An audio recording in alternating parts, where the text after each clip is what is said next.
देश की जो वर्तमान सरकार है कहीं ना कहीं वो 10% आरक्षण उस जाति को दे देती है जिसको जरूरत नहीं थी, वो 33% आरक्षण उस जाति को दे देती है जिसकी जरूरत नहीं, जिसने कोई आंदोलन नहीं किया, कोई सड़क पे नहीं उतरा।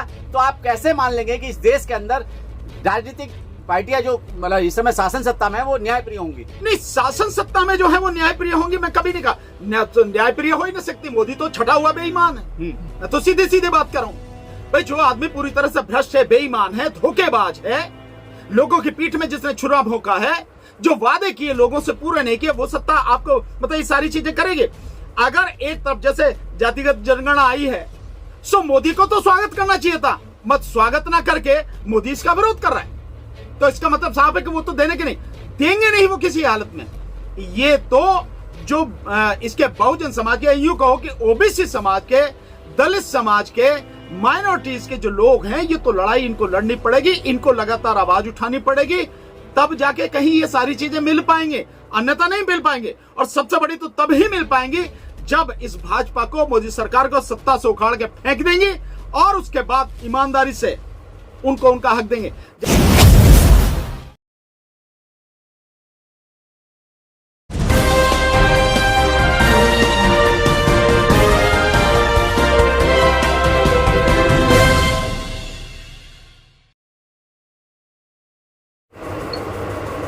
हमारे बीच सुप्रीम कोर्ट के वरिष्ठ अधिवक्ता एडवोकेट भानु प्रताप जी हैं, और देखा जाए तो किसी परिचय के मोहताज नहीं है, लेकिन फिर भी हम बता दें कि आज सोशल मीडिया में एक जाना पहचाना चेहरा के नाम से भी जाने जाते हैं। हमारे चैनल पे सर सबसे पहले आपका हार्दिक स्वागत है भानु प्रताप जी। शुक्रिया, बहुत बहुत शुक्रिया। भानु प्रताप जी, देखा जाए इस समय जो है जातिगत जनगणना का जो एक जिन था वो अब कहीं ना कहीं उस पिटारे से बाहर आ गया, और बिहार की जो जनगणना के रिजल्ट आए उसमें 67% जो है ओबीसी कम्युनिटी उसमें दर्शाई गई है। क्या लगता है कि इस देश के अंदर जो है जो जातिगत जनगणना का जो जिन बाहर आया निकल के, कितना फर्क पड़ेगा उससे? देखिए, फर्क उसका निश्चित रूप से पड़ेगा, और अगर विपक्ष के लोग इस बात को लोगों को समझाने में कामयाब हो गए तो बिल्कुल उलट पुलट हो जाएगा सब कुछ। अगर समझाने में कामयाब हो गए तो, क्योंकि जिस जनता के लिए ये जनगणना कराई गई है, जिस जनता को हक देने के लिए ये जातिगत जनगणना की गई है, उसे समझाना भी जरूरी है ना कि जातिगत जनगणना क्यों जरूरी है, इस जातिगत जनगणना के बाद में क्या क्या लाभ मिल सकते हैं, ये क्या क्या चीज हो सकती हैं। ये चीज अगर विपक्ष समझाने में सफल हो गया तो राजनीति बिल्कुल, मानिए आप, 180 डिग्री के एंगल पे घूम जाएगी। अभी आज के पेपर में सुर्खियां देखी जाए तो उसमें जो है देश के प्रधानमंत्री नरेंद्र मोदी कहते हैं कि जातिगत जनगणना करा के लोगों में जातिवाद फैलाने का काम किया जा रहा है। मोदी की ये फितरत है, हाँ, कि जो वो खुद करेगा उसे नहीं किसी को बताएगा। इस देश में जाति का, धर्म का जहर जितना मोदी ने फैला, मैं नाम लेके कह रहा हूं, देश के प्रधानमंत्री नरेंद्र मोदी ने जितना जहर फैलाया इतना किसी ने नहीं। अब खिस्यानी बिल्ली खंबा नोचे वो वाली स्थिति है, करना तो इनको था। और इसको क्या दिक्कत हो रही है प्रधानमंत्री को? प्रधानमंत्री तो खुद ओबीसी है ना, तो प्रधानमंत्री ने ओबीसी समाज के लिए अब तक क्या किया बताए ना। जब 90 सेक्रेटरी है सेंट्रल गवर्नमेंट में, और उनमें से मात्र 3 जो है, 2 केवल, अब 2 हो गए। सो राहुल ने तो 3 बताया था, आप कह रहे हैं 2 हैं। तो, जी, आज के पेपर में तो चलिए 3 मान लेते हैं, 2 या 3 अगर ओबीसी के हैं तो साफ नजर आती है ना कि वो जाति से नरेंद्र मोदी बनिया है, सवर्ण समाज में है, जनरल समाज का हिस्सा है, ओबीसी नहीं है। ओबीसी राजनीति के लिए अपनी जाति को उसमें उसने करवाया, उसमें शामिल करवाया ओबीसी जाति में, और वो सिर्फ लाभ लेने के लिए, राजनीतिक लाभ लेने के लिए। अगर वाकई में ओबीसी का हिस्सा होता नरेंद्र मोदी और उसकी जाति, तो नरेंद्र मोदी ओबीसी समाज के लिए काम करता। काम तो कुछ किया नहीं। ये तो सारी चीजें अब निकल के एक बाहर आ रही हैं। और जब बिहार सरकार ने ये जातिगत जनगणना बाहर निकाल के रख दी, सामने रख दी, तो उसको अपना चेहरा नजर आने लगा कि उसका चेहरा कितना घिनौना है। जो काम उसे करना चाहिए था उसने नहीं किया, और वो काम बिहार को करना पड़ा। एक चेहरा उसने लगा। क्यों जरूरी है ये सारी चीजें? जातिगत जनगणना क्यों जरूरी है जी? भाई, परिवार में जो लोग होते हैं, खानदान में जो लोग होते हैं, जब तक उनकी सबकी स्थिति पता नहीं होगी, भाई हम कितने लोग हैं, तब तक आप उसकी व्यवस्था कैसे करेंगे सही तरीके से?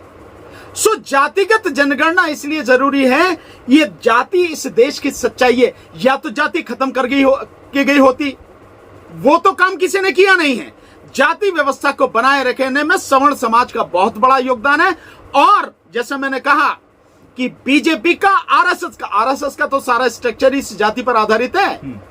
एक रज्जू भैया को छोड़कर आज तक आरएसएस के जितने भी चीफ हुए हैं और जितने भी होते हैं, 7 नंबर तक जो भी उनका वो है, उसमें सारे ब्राह्मण होते हैं।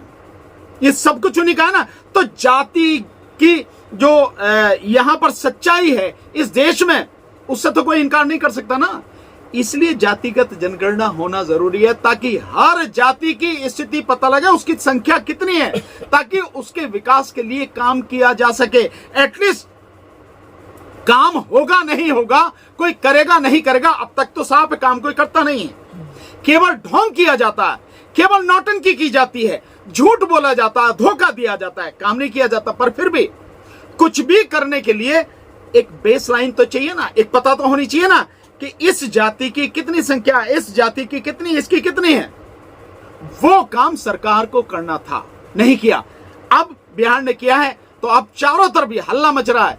इसलिए भानु जी, आपको रोकते हुए मेरा बड़ा महत्वपूर्ण सवाल है। आप खुद एक राजनीतिक पार्टी के राष्ट्रीय अध्यक्ष हैं, राष्ट्रीय जनहित संघर्ष पार्टी के। क्या लगता है, 4 राज्य के चुनाव हैं और इन 4 राज्य के अंदर अब जो ये जिन बाहर निकल के आया है जाति जनगणना का, कितना इफेक्ट करेगा इन चुनावों को? नहीं, निश्चित रूप से इफेक्ट पड़ेगा इसका, बिल्कुल इसका इफेक्ट पड़ेगा। कितना पड़ेगा मैं नहीं कह सकता, लेकिन ये इतना जरूर पड़ जाएगा कि बिल्कुल उलटफेर करने के लिए तो काफी होगा जो पड़ना है इस पे असर। क्योंकि आप देखिए कि पूरे देश में हकीकत ये है, अगर हम मंडल कमीशन को देखो तो मंडल कमीशन की जो रिपोर्ट थी उसमें ओबीसी की संख्या 52% बताई गई थी, 52% जी। और आज अगर हम खड़े हैं तो निश्चित रूप से 52% से ज्यादा है। तो ओबीसी की पीठ में छुरा तो तभी भोंका जा रहा कि संख्या उसकी 52%, आरक्षण उसको 27%। और आज जब निकल कर आ रही है, जैसे बिहार में आपको आई, बिहार में निकल के आ गई कि 67% उनकी वो है, बल्कि जहां ये जो निकल के आई है 67% उनकी जनसंख्या है। और साउथ में अगर आप देखते हैं तो साउथ में भी 60% ऊपर ही है, जितने भी राज्य हैं साउथ के। सो बाकी और जो राज्य हैं, अगर आप उत्तर प्रदेश में ही देख लो तो उत्तर प्रदेश में भी निश्चित रूप से ज्यादा उनकी जनसंख्या होगी। ठीक इसी तरह से बिहार के साथ मध्य प्रदेश में तो अपने आप ये 68% आप दे देंगे। सो ये जो स्थिति है, उस स्थिति का निकल के आना जरूरी है। और मध्य प्रदेश में तो एक और मजेदार बात है, यहां तो बिहार में तो तब भी ये 10-12% आ रही है सवर्णों की, वहां तो 5% है। 95% वहां पर जो आबादी है वो ओबीसी की, एससी की और एसटी की और माइनॉरिटी की है। वहां तो 5% है ये सवर्ण आबादी जो है। सो और उनका हक, हर एक में से सत्ता उनके हाथ में, सब कुछ उनके हाथ में। देश की आजादी को 74 साल से ज्यादा हो गए, लेकिन आज तक जो है ओबीसी समाज का जो हकमारी का काम चलता आ रहा है, इस जनगणना के माध्यम से क्या ओबीसी समाज जागेगा? नहीं, देखिए मैंने आपको जैसे कहा कि समाज तभी जागेगा जब विपक्ष के जो नेता हैं, ओबीसी के जो नेता हैं, एससी एसटी के जो नेता हैं, जो जागरूक सामाजिक कार्यकर्ता हैं, वो इस सारी चीज की महत्ता को बताएं लोगों को कि जनगणना क्यों जरूरी है, जनगणना के लिए क्या सरकार को कदम पहले उठाने चाहिए थे, और जनगणना पूरे नेशनल स्तर पर, राष्ट्रीय स्तर पर क्यों जरूरी है, क्या काम होगा इसके आने के बाद में। जब तक ये नहीं होगा, अगर बताने में सफल होगा तो बिल्कुल राजनीति में बता रहा हूं बिल्कुल घूम जाएगी। कमंडल और मंडल की बात की जाए, क्या कमंडल पे मंडल भारी होगा अब आने वाले समय में? निश्चित रूप से भारी होगा, इसमें कोई शक वाली बात ही नहीं है। क्योंकि अगर आप देखें कि जिस समय मंडल कमीशन लागू हुआ था वीपी सिंह जी के 1992 उसके समय की जो बात है, उस समय जो सारी स्थिति थी, उसके बाद से अब की स्थिति में जमीन आसमान का अंतर आ चुका है। ओबीसी के बहुत नेता बाहर निकल के आ चुके हैं। दूसरी बात, ओबीसी के लोग अब समझने लगे हैं ओबीसी के सामाजिक कार्यकर्ता समझने लगे हैं। आप देखें जगह जगह जिस जिस तरह से पहले वो बाबा साहब डॉक्टर अम्बेडकर को नहीं मानते थे, उन्हें अपना दुश्मन मानते थे, अब बाबा साहब डॉक्टर अम्बेडकर को मानते हैं, उस मिशन को मानते हैं जो बाबा साहब डॉक्टर अम्बेडकर ने चलाया, संविधान को मानते हैं और मानते हैं कि संविधान के माध्यम से ही उन्हें ये अधिकार मिले हैं। सो ये जो परिवर्तन आया है, मैं मानता हूं कि इस सारी चीज को लेके अगर सामाजिक कार्यकर्ताओं ने, राजनीतिक कार्यकर्ताओं ने, लोगों ने, नेताओं ने पब्लिक को अगर समझा दिया, बहुत बड़ा अंतर आएगा। सर देखने में आया है कि जो मंडल कमंडल की बात करें या ओबीसी की बात करें, इनका सबका ठेका जो दलित समाज के नेताओं ने ले रखा है कि इनकी लड़ाई भी दलित समाज के ही नेता लड़ेंगे। नहीं, ये बात आपकी बहुत हद तक सही है, लेकिन पूरी तरह से सच में इसे नहीं मानता। आज की तारीख में ओबीसी के भी बहुत नेता हैं जो मुखर होकर आवाज उठा रहे हैं। ये बात जरूर है कि इस मामले में अगर आप कहें, अधिकारों के मामले में अगर आप कहें, तो जो एससी दलित समाज के जो नेता हैं वो थोड़ा सा आगे हैं। उन्होंने आवाज बहुत समय पहले से उठाई है और उन्होंने आवाज उठा के अपना हक लिया है और वो इस स्थिति में पहुंच गए, वो सारी चीज को समझ रहे हैं।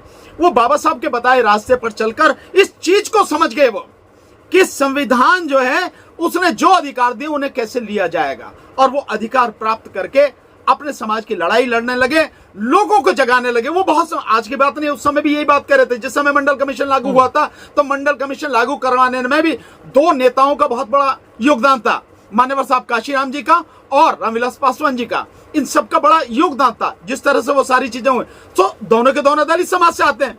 सो ये बात सही है कि इन्होंने समझ के और उस बात को, उनके उस अधिकार को, ओबीसी के अधिकार को दिलाने के लिए बहुत काम किया। और आज भी अगर एससी एसटी के जो लोग हैं, जो दलित समाज के नेता हैं, सामाजिक कार्यकर्ता हैं, वो इस देश में सामाजिक न्याय की बात बहुत मुखरता से करते हैं, बहुत मजबूती के साथ रखते हैं और वो चाहते हैं कि इस देश में न्याय हर किसी को मिले, किसी का हक लूटा ना जाए, किसी का हक मारा ना जाए। और बल्कि मान्यवर साहब काशीराम जी की अगर बात कहें तो उनके हिसाब से तो बहुत सीधा सा है कि जिसकी जितनी संख्या भारी उतनी उसकी हिस्सेदारी। ये होना चाहिए, हर जगह प्रतिनिधित्व होना चाहिए, चाहे वो जुडिशरी में हो, चाहे फौज में हो, या किसी भी सरकारी डिपार्टमेंट में कहीं भी हो, होना चाहिए हर किसी। लेकिन वकील साहब, इस देश की जो वर्तमान सरकार है, कहीं ना कहीं वो 10% आरक्षण उस जाति को दे देती है जिसको जरूरत नहीं थी। वो 33% आरक्षण उस जाति को दे देती है जिसकी जरूरत नहीं, जिसने कोई आंदोलन नहीं किया, कोई सड़क पे नहीं उतरा।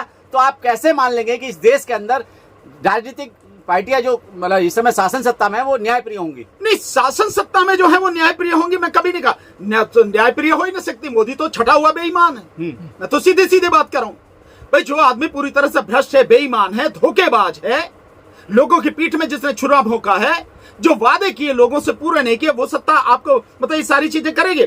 अगर एक तरफ जैसे जातिगत जनगणना आई है, सो मोदी को तो स्वागत करना चाहिए था, मत स्वागत ना करके मोदी इसका विरोध कर रहा है। तो इसका मतलब साफ है कि वो तो देने के नहीं, देंगे नहीं वो किसी हालत में। ये तो जो इसके बहुजन समाज के, यूं कहो कि ओबीसी समाज के, दलित समाज के, माइनॉरिटीज के जो लोग हैं, ये तो लड़ाई इनको लड़नी पड़ेगी, इनको लगातार आवाज उठानी पड़ेगी, तब जाके कहीं ये सारी चीजें मिल पाएंगे, अन्यथा नहीं मिल पाएंगे। और सबसे बड़ी तो तब ही मिल पाएंगी जब इस भाजपा को, मोदी सरकार को सत्ता से उखाड़ के फेंक देंगे और उसके बाद ईमानदारी से उनको उनका हक देंगे। जैसे राहुल गांधी आज कह रहे हैं, राहुल गांधी इस जनगणना के बाद कह रहे हैं कि वहां उनकी आबादी 85% से ज्यादा है एससी एसटी ओबीसी की, और इनके साथ न्याय तभी होगा जब इनको इनके आबादी के अनुपात में इन सब चीजों में भागीदारी मिले। ये राहुल गांधी का वक्तव्य आज मैंने पढ़ा न्यूज़पेपर में। तो इसका मतलब यह है कि आने के बाद, मोदी सत्ता को हटाने के बाद, बीजेपी को हर जगह से साफ करने के बाद, हटाने के बाद, जो सत्ता में आए, सामाजिक न्याय की जो बात करें उन्हें ईमानदारी से ही लागू करना पड़ेगा। दिक्कत क्या है जो आप बात कह रहे हैं, हाँ। जो 10% आरक्षण की बात कही, निश्चित रूप से मैं आपसे सहमत हूं कि जो 10% आरक्षण आर्थिक आधार पर संविधान के विपरीत जाके संसद में पास हुआ, दुर्भाग्य से एससी एसटी के लोग, ओबीसी के लोग, उसमें सांसद उसको पास कराने में शामिल थे। ये सबसे बड़ा दुर्भाग्य की बात, जो कि नहीं होना चाहिए था, उन्हें वहीं रोकना चाहिए था, लेकिन वो गलत काम उन्होंने किया। पर अगर वो वाकई में समाज के प्रति थोड़ा सा भी दर्द उनमें है, संवेदना है, तो उन्हें आगे बढ़कर ये जातिगत जनगणना राष्ट्रीय स्तर पर कराकर ओबीसी समाज को, एससी एसटी समाज को, माइनॉरिटी को उनका हक देना चाहिए। 33% आरक्षण की बात करें तो क्या वो भी उचित है क्या? नहीं, 33% आरक्षण नहीं, 50% आरक्षण होना चाहिए। महिलाओं के आरक्षण की बात कर रहे हैं हाँ, ना? हाँ, महिलाओं का आरक्षण मेरी समझ में यहीं से पता लगती है कि आप कितने ईमानदार हो, कितने बेईमान। सो हर नेता जो भी है, वो XYZ कोई भी है, किसी भी पार्टी का है, सही मायने में महिलाओं को आरक्षण देने के मामले में बेईमान है। मैं यही शब्द इस्तेमाल कर रहा हूं, बेईमान है। अगर वो ईमानदार होते तो वो 50% जिनकी आबादी है महिलाओं की, उनको 50% आरक्षण की बात करते। और दूसरी बात, जिस तरह से SC और ST को कोटा विद इन कोटा उन्होंने दिया है, रिजर्वेशन महिलाओं को दिया है, सो आप क्यों नहीं दे रहे हैं? OBC को भी दो, आप माइनॉरिटी में मुस्लिम्स को भी दो, ईसाइयों को भी दो, सिखों को भी दो। क्यों नहीं दे रहे आप? क्योंकि आप बेसिकली बेईमान हैं। सो 50% आबादी को आप दें, 33 नहीं 50% दें, और उनको हर समाज को प्रतिनिधित्व मिले वो दें। मोदी सरकार देगी नहीं, वो तो बेईमान आदमी है। 3 तलाक पर जिसने हल्ला मचाया, मुस्लिम महिलाओं को इस 33% आरक्षण में वो आरक्षण देने को तैयार नहीं है, तो बेईमानी साफ नजर आ रही है, दोगलापन साफ नजर में आ रहा है।